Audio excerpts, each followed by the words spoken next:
Hi, I am with Chris Jeffrie, who is an architectural designer. Now, I know many of you are sat at home thinking about your homes and what you can do with them. So I thought we'd have a quick chat with Chris. He can tell me about his new business that he's just set up, and tell me all about himself and what he does and how he might be able to help you with your home. So hi, Chris.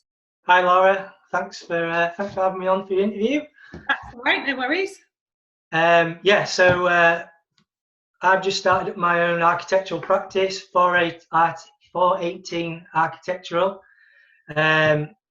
Basically, I've worked for massive international architectural practices, and I've worked for small, three-man band, and then medium-sized practices. I've learned a hell of a lot in between there, and I think it's time for me to give everybody what I've learned over the years. Share the love.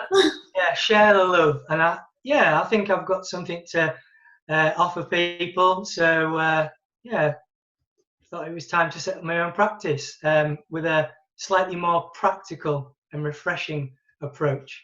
Very good. So, normal homeowner in Catterick Village, where you are, Yeah. or anywhere around, what can you do for them? Why should they give you a call? Anything. We can do anything for you. Mainly, we work as architectural designers with project management on the side. No job too big, no job too small. Doesn't necessarily have to be domestic or residential. If you've got land and you're thinking about adding stables, garage, whatever, we can do anything. The main thing is we're trying to offer a more accessible, practical, but still design orientated practice to everybody, really. And why would that be more important than someone say just going and getting, like, I need an extension, I'm just going to go and get a builder? Why would someone benefit from getting someone like you involved before getting a builder involved? Coming from a trade background myself, builders, I've been a builder, plumbing, heating engineer. Builders are really good at what builders do. They're good at all the technical bits. They're good at creating space, but they don't have the vision that an architectural designer would necessarily have. Some of them do, but the main thing that you would employ an architectural designer to do is not just fill that piece of land that you've got at the side of your house to create an extension. You can ring a builder to do that, and they'll do that for you. I just want a doorway through this side part of the house, doorway through that part of the house into my new bit. You would employ an architectural designer to get the most out of that.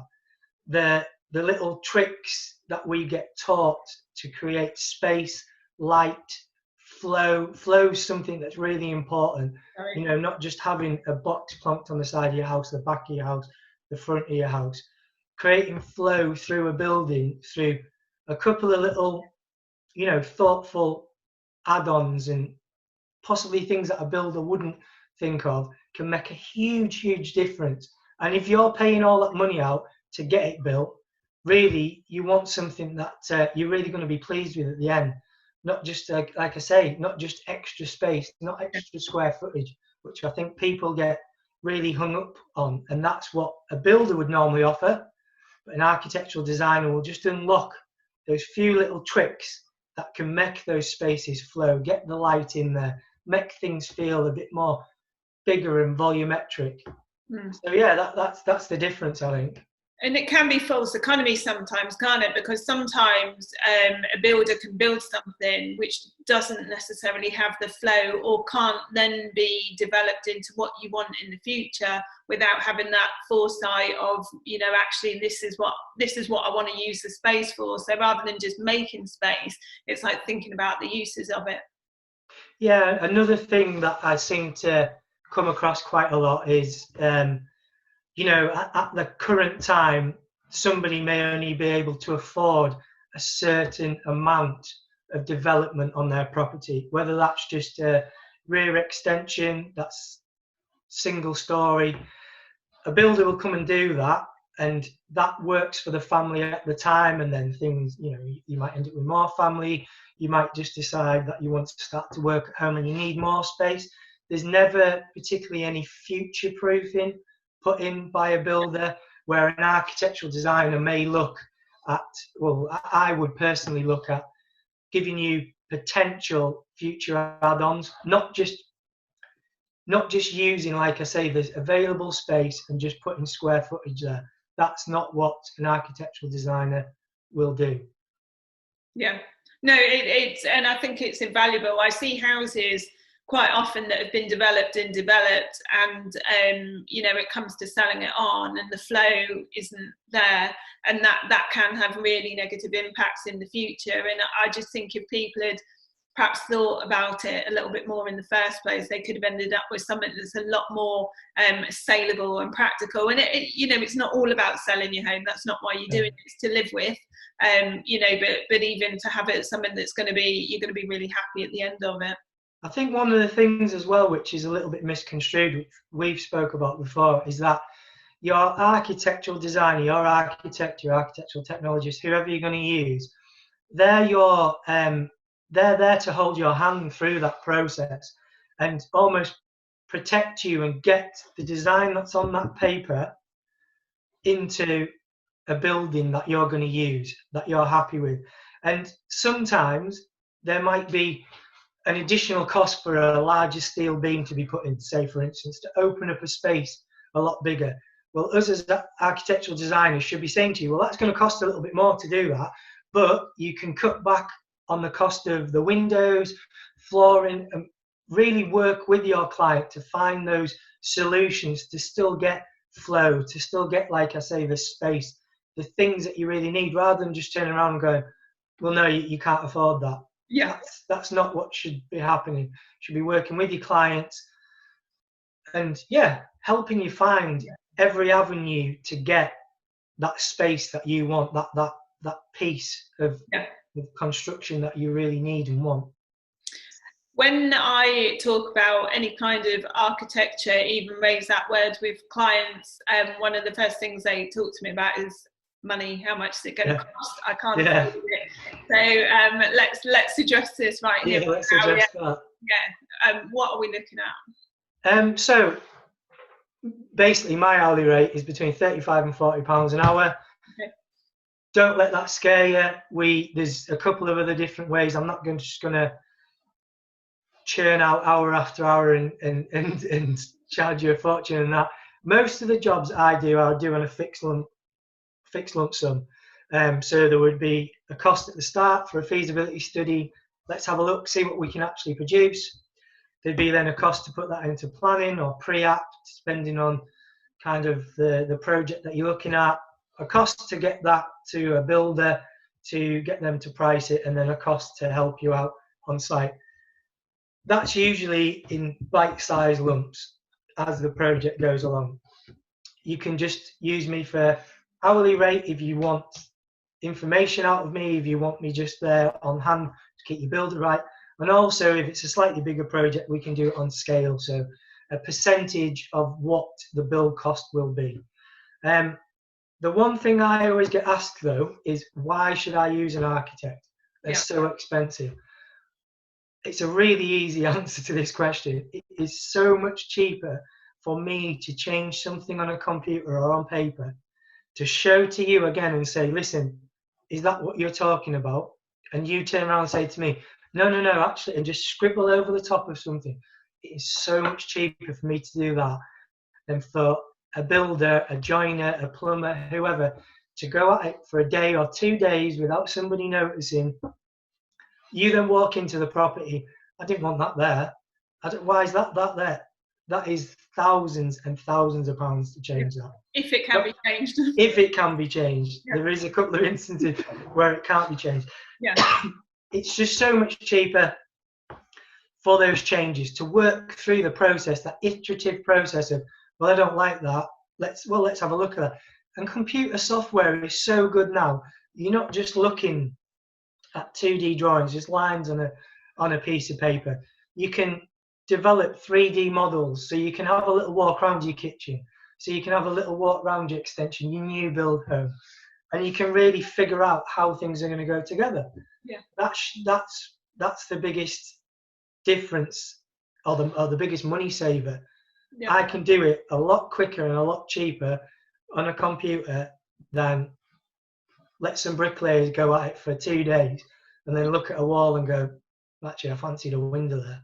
Well, now as well, when you think the average time someone lives in a house has gone from 7 years, 15 years ago to currently 12 to 15 years now, Yeah. it's a big investment in your life. A lot less people are moving, they're developing their own homes. So this is an investment in your lifestyle and what you, what you want from it.